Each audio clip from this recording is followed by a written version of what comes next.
Hier soir, les meilleurs nageurs français étaient à Saint-Étienne. Première soirée des finales de championnat de France élite. Léon Marchand, Marie Vatel, 6 titres distribués en un peu plus d'une heure. Je les ai regardés en entier. Et je vais pas te dire qui a gagné parce que ça, tu trouves ça partout.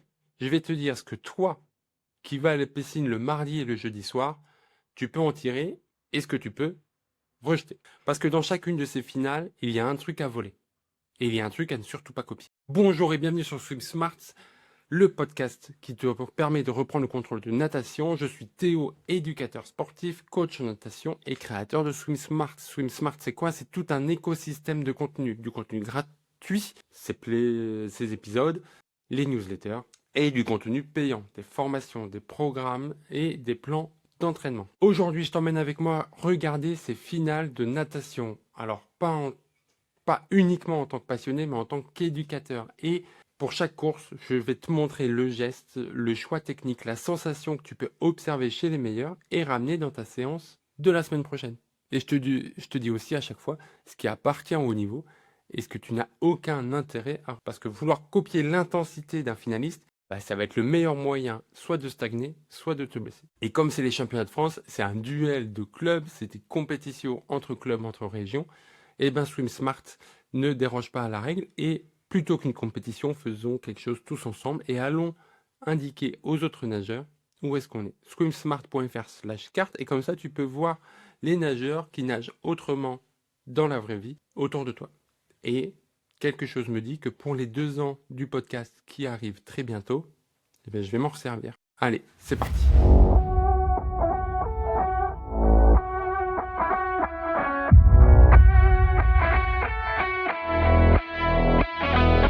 Et comme un épisode de Swim Smart ne serait pas un épisode de Swim Smart sans erreur technique, j'ai passé toute la soirée à enregistrer, à commenter avec mon œil d'éducateur.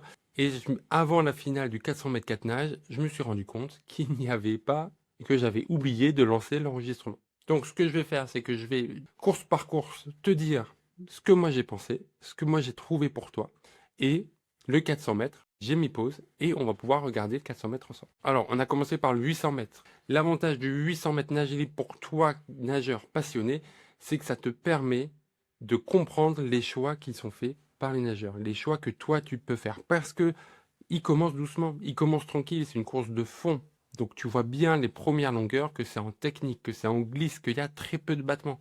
Tu vois bien le côté équilibrateur des battements. Et tu vois qu'au fil du temps, le curseur qui est au début très dans l'économie se transporte, se déplace vers l'efficacité. Plus de battements, plus d'intensité, hausse des fréquences, moins de recherche de glisse vers l'avant. C'est très frappant. Au début, on voit bien le décalage de l'épaule pour aller chercher loin devant. Après, sur la fin, quand elles veulent passer en sprint, tu as plus décalage là, c'est je mets la main dans l'eau, je tire, je mets la main dans l'eau, je tire. Et c'est ça que tu peux prendre. Tu peux voir que tous les choix qui sont faits ont un impact. Et qu'en fait, la question quand tu nages, c'est de te poser la question, désolé je me répète, c'est de te dire, le curseur, je le mets où? Est-ce que je veux une nage économe? Dans ce cas-là, je vais être en glisse, je vais être en technique. Ou est-ce que je le veux aller vite? Dans ce cas-là, je vais augmenter la fréquence et la puissance. Mais ça va te demander plus d'efforts. C'est à toi de jongler ces éléments-là. Attention, elles le font sur un 800 mètres parce qu'elles ont de l'entraînement, parce que c'est leur métier.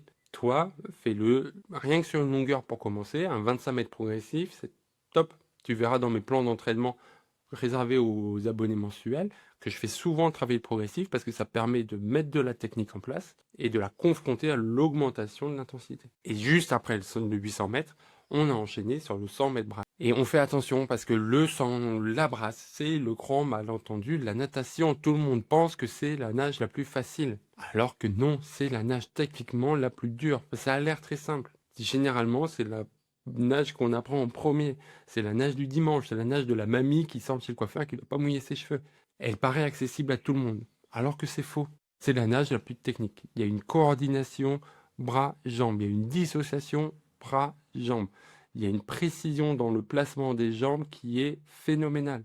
Il y a une précision dans le placement des bras qui est phénoménale. Quand tu vois la finale, c'est millimétré. C'est le timing parfait. Et toi, quand tu regardes de la brasse à haut niveau, essaye de regarder le moment d'inspiration. Le moment d'inspiration, c'est le moment qui va tout déterminer. Si jamais tu as mal dans le bas du dos, par exemple, quand tu nages la brasse, c'est souvent qu'on me dit que j'ai mal dans le bas du dos, c'est parce que le timing d'aspiration est pas bon.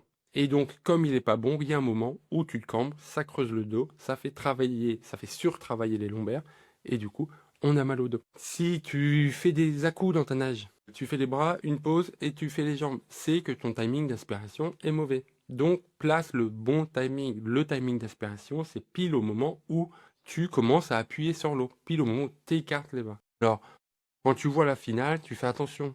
Parce que eux, ils sont à haute vitesse, surtout que là, c'est un 100 mètres brasse sprint, ils veulent aller en force, ils veulent aller en intensité. Donc, il n'y a pas forcément le temps de glisse. Toi, tu le mets en place. Profite de ce temps de glisse pour bien analyser, pour bien adapter ta nage. Et petit à petit, tu vas pouvoir le réduire au maximum. Et eux, ils y arrivent parce qu'ils ont des appuis ultra efficaces. Nous, on a encore besoin de prendre le temps de bien faire ces appuis. Donc, si quand tu nages, tu as mal au dos, c'est un problème d'inspiration. Si tu prends pas de plaisir dans la brasse, c'est un problème d'inspiration 9 fois sur 10. Et si tu ressens ça, moi j'ai fait un petit programme, ça coûte même moins de 10 euros, la brasse retrouvée, qui te permet, où je décortique les bras, les jambes, la coordination, la dissociation. Et je te donne des exercices. Tu trouveras le lien en description. Après le 100 mètres brasse, il y a eu 200 mètres dos. Et là, je sais, je vous entends déjà dire, le dos, ça sert à rien, j'en fais pas. Erreur. Le dos, c'est ce qu'il y a de mieux pour te faire progresser en creux. Bon, j'exagère un peu, mais l'idée est là. L'idée, c'est de te dire, si tu nages le dos, à quoi ça sert? Pourquoi nager du dos? Parce que, premièrement, ça met de la variété dans ta nage. Et la variété dans ta nage te permet de revenir nager. Tu sais très bien que la variété, c'est un des leviers pour prendre plus de plaisir. Donc, utilise-le. Ensuite, quand tu nages du dos, tu travailles ton alignement. Et oui, tu vas tout de suite ressentir, encore plus que quand tu es sur le ventre, si ton alignement n'est pas bon. Si tu es mal aligné, ton bassin il va aller au fond de l'eau et très vite la tête elle est sous l'eau. Donc c'est que ton alignement n'est pas bon. Tu vas travailler tes appuis. Tous les exercices où tu nages grâce à tes bras, ça fait travailler tes appuis. Donc celui-là, ça ne dérange pas la règle. C'est un excellent moyen de travailler ta respiration différemment. Le fait de ne pas avoir la tête dans l'eau te permet d'enlever la crainte de manquer d'air, te permet de reprendre un peu plus le contrôle de ta respiration et tu peux faire plein d'exercices. Un des exercices que j'adore faire quand les gens sont sur le dos, qui sont en train d'apprendre à nager, c'est de nager sur le dos en chantant. Parce que bien souvent, les gens, ils se mettent en apnée quand ils sont sur le dos. Alors que quand tu chantes, tu es obligé de prendre de l'air. Et enfin, les repères. C'est rare qu'il y ait une ligne au fond, au plafond, pardon, pour que tu ailles tout droit. C'est à toi de travailler tes repères dans l'espace, dans le bassin, pour aller droit et pas te cogner au mur. Ça, et j'en parlerai dans les prochains suivis de journée, dès demain. Comment te repérer dans le bassin. Après, le dos, on est passé aux 50 mètres papillon. Le papillon, c'est la nage qui fait le plus peur. C'est la nage où on se dit tous, mais c'est trop dur, on va pas y arriver. Petite anecdote, quand j'apprends à nager à des enfants en scolaire, donc juste après qu'ils aient compris qu'ils flottaient, qu'ils arrivaient à faire des équilibres, des étoiles de mer, sur le ventre, sur le dos, voilà, qu'ils étaient en confiance, je fais toujours le même exercice, je leur dis, maintenant vous mettez sur le ventre, vous bougez les bras comme vous voulez, vous bougez les jambes comme vous voulez, mais vous devez avancer. Ça me permet de les faire avancer sans qu'ils aient, aucune croyance limitante. Toi, si je te dis fais le papillon, tu commences à flipper. Ah, ils connaissent pas, ils ont jamais vu, ils ont jamais fait, et sache que, alors, j'ai jamais quantifié exactement, mais visuellement, je pense qu'entre 15 et 20% partaient sur le ventre, en même temps c'est la consigne, les deux bras en même temps, ça c'était pas une consigne, c'était eux qui l'ont voulu, et avec un retour aérien des bras. Pareil, c'est pas une consigne, c'est eux qui l'ont décidé. Et sur le ventre, bras simultané, retour aérien, c'est du papillon. Donc, quand ils ont liberté d'action, un enfant sur 4 décide de le faire en papillon. C'est bien la preuve que si tu enlèves cette croyance limitante, ça part. Alors, pour le papillon, j'ai fait tout un épisode sur comment apprendre le papillon en 1 heure. Je le mets en description. C'est simple. Encore une fois, c'est le timing d'inspiration qui va toucher. Si tu inspires trop tard, tu bloques tout. Deuxième élément qui peut tout bloquer, c'est jusqu'où tu pousses. Les mains, quand elles sortent de l'eau, si elles sont au niveau de ta hanche, comme 90% des adultes, ça bloque. Si elles sont au niveau de tes cuisses, ça va débloquer. Tu peux faire le test là. Mets-toi debout, tu mets les bras tendus, menton poitrine, et tu fais des cercles de bras. Et tu vois que ça passe tranquille. Maintenant, toujours debout, les mains au niveau des hanches, la tête relevée, et là tu tournes et tu sens que ça bloque au niveau des épaules. Et ben dans l'eau c'est pareil. Fais en sorte d'inspirer au bon moment, fais en sorte de rentrer la tête quand les mains sortent de l'eau, et d'aller les mains jusqu'aux cuisses, et ça va passer tout seul. Alors tu fais attention. Eux, quand tu le vois, les champions, il y a très peu de temps de glisse parce qu'ils sont dans la performance, parce qu'ils sont dans l'intensité, parce qu'ils ont le temps de s'entraîner plusieurs fois par jour, parce qu'ils ont le temps de faire de la muscu, parce qu'ils ont des milliers d'heures d'entraînement avant. Nous, on va prendre le temps de laisser un temps de glisse. Et enfin, dernière nage que j'ai vue tout à l'heure et où j'ai bêtement oublié d'enregistrer, c'est le 100 mètres nagé. Et ce qui saute aux yeux, c'est que c'est la même nage que la première, que le 800 mètres, sauf que c'est pas du tout les mêmes choix, c'est pas du tout la même course, c'est pas du tout la même nage. Premier truc qui saute aux yeux, c'est que tu as 8 façons de nager différentes. Alors ceux qui sont encore en mode « tiens, la technique parfaite, elle existe », bah ça montre que non. Parce que si la technique parfaite existe, on peut penser que les 8 meilleurs de France, bah, ils auraient cette technique.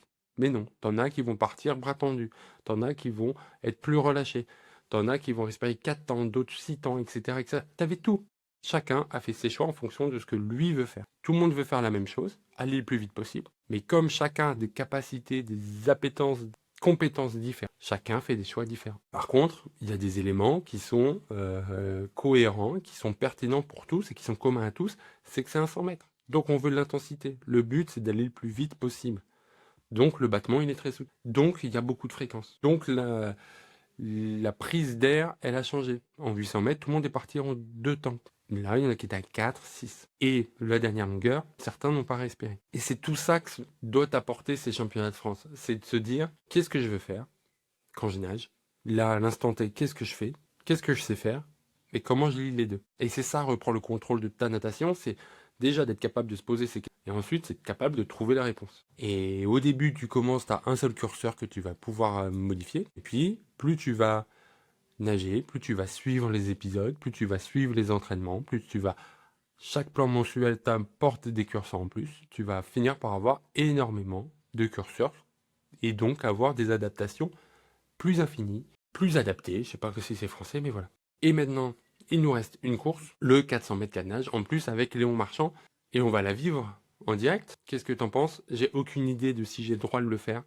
Si t'es là et que la suite, que l'épisode se finit pas maintenant, c'est que j'avais le droit ou qu'on m'a pas vu peut-être. Donc on va la décortiquer ensemble. Donc si toi tu regardes les finales aussi, et je te conseille de le faire. Si t'aimes la natation, voir de la natation c'est toujours positif. Mais il faut garder de l'intention dans ce que tu regardes. C'est ce que je te dis tout le temps. Il faut bien regarder en sachant quoi voir. Tu dois pas regarder en disant tiens je vais faire pareil. Mais tu peux dire tiens je vais tester ça. D'ailleurs dans les prochaines vidéos on parlera des couleurs des lignes d'eau qui sont pas faites n'importe comment. Donc on voit tout de suite c'est un 400 mètres. Donc à 400 mètres c'est du demi-fond. On ne peut pas partir à fond. Et le papillon nagé là, on voit tout de suite la différence avec le papillon qu'on a vu en 50 mètres tout à l'heure. Déjà en prise d'air. Là, Léon Marchand, il inspire à chaque mouvement. Sur le 50 mètres, il ne prenait pas d'air. Donc 400 mètres, 4 nages, tu fais 100 mètres de chaque nage. Attention, eux, c'est des professionnels. Donc quand on voit par exemple que Léon Marchand retarde un peu sa prise d'inspiration, c'est parce que lui, il est capable d'expirer et d'inspirer plus rapidement et qu'il a l'habitude de s'entraîner. 55 secondes au 100 mètres papillon, ça fait déjà très très vite. Une longue coulée. Et par exemple, un autre élément qui est important et que je vois là, je te parle souvent de l'orientation de la paume de la main, que c'est ça qui va changer. C'est ça qui est déterminant en natation. Honnêtement, te poser la question de dans quel angle je rentre la main, comment je casse le poignet, comment je casse le coude, c'est secondaire. À ton niveau, à notre niveau, se pose la question de comment est orientée la main. Et là, sur le dos, les images aquatiques, tu vois très bien l'orientation de la main bien vers les pieds. Sauf à la fin, où on est vers le fond. Mais pourquoi on est sur le fond, vers le fond? Parce qu'on veut que la main sorte. Et donc, on est paume de main orientée vers les pieds tout le long pour avancer. Et juste avant de sortir la main de l'eau, paume vers le fond pour la ressortir plus rapidement. Et ensuite, on passe à la brasse. Où là, comme c'est un 400 mètres, il y a beaucoup plus de temps de glisse que sur le 100 mètres brasse qu'on a vu tout à l'heure. Et ça te permet, toi, de voir que eux aussi, ils jouent avec les curseurs. Eux aussi, ils vont pas nager pareil si c'est un 50 mètres, si c'est un 200 mètres, si c'est un 400 mètres, si c'est un 1500 mètres. Et tu vois bien la prise d'inspiration très tôt. Dès qu'ils commencent à bouger les mains devant, il sort la tête de l'eau à ce moment-là. Et c'est vraiment ultra important parce que c'est ça qui va limiter le temps d'arrêt où tu es redressé. Là, on voit bien, dès qu'il est redressé, sa surface mètre couple est bien plus importante. Je t'ai déjà parlé de la formule R est égal KSV carré. La résistance est égale au coefficient de forme à la surface de mètre couple, la vitesse au carré. Et là, il n'y a pas photo. Hein. Ça doit être assez dur de nager avec contre long marchand. Et on finit en crawl. Là, on est sur la fin. Donc, on met plus d'intensité. Des battements intenses, dynamiques, pour essayer de profiter de leur élément moteur. Mais parce qu'eux, ils sont pros. Nous, à notre niveau, les jambes, c'est très peu moteur. Fais une longueur en planche avec les jambes, tu verras que tu vas pas beaucoup avancer. C'est normal. Le rôle principal des jambes, c'est d'être équilibratrice. Mais elles sont à un tel niveau-là que ça en devient moteur. Et là, on voit qu'il commence à fatiguer, qu'il nage un peu plus en fréquence, qu'il réduit l'amplitude, et il fait 4,04. Et il est impressionnant. Voilà. C'était cette première journée des championnats de France de natation se termine. On se retrouve demain. Je vais chercher le programme. Demain, au programme, à 18h, il va y avoir le 800 mètres nage libre messieurs, la brasse dame, le 200 dos messieurs, le 200 nage libre dame, le 100 nage libre messieurs et le 50 papillons dame. Toujours cette alternance homme, dame, homme, dame. Donc on aura pas mal de choses qu'on pourra voir ensemble dès 18h. Je t'en parle un peu plus dans le brief. Donc inscris-toi, swimsmart.fr/description, inscription-brief. Et voilà, et si ça te plaît de suivre les championnats de France avec cet angle-là, on ne va pas du tout être dans la performance, on va pas du tout être dans les chronos, on va pas être du tout dans quoi faire pour aller plus vite. Non, l'angle que moi j'ai choisi, que je trouve plus important et qui je pense peut t'aider, c'est de se dire, ces championnats de France, comment moi je m'en sers en tant que nageur adulte qui stagne pour trouver des clés, trouver des choses à faire pour progresser. Donc si ça t'intéresse, abonne-toi pour rien louper. Et si tu as appris quelque chose, dis-le moi en commentaire, envoie-moi un mail à theo@swimsmart.fr ou partage-le.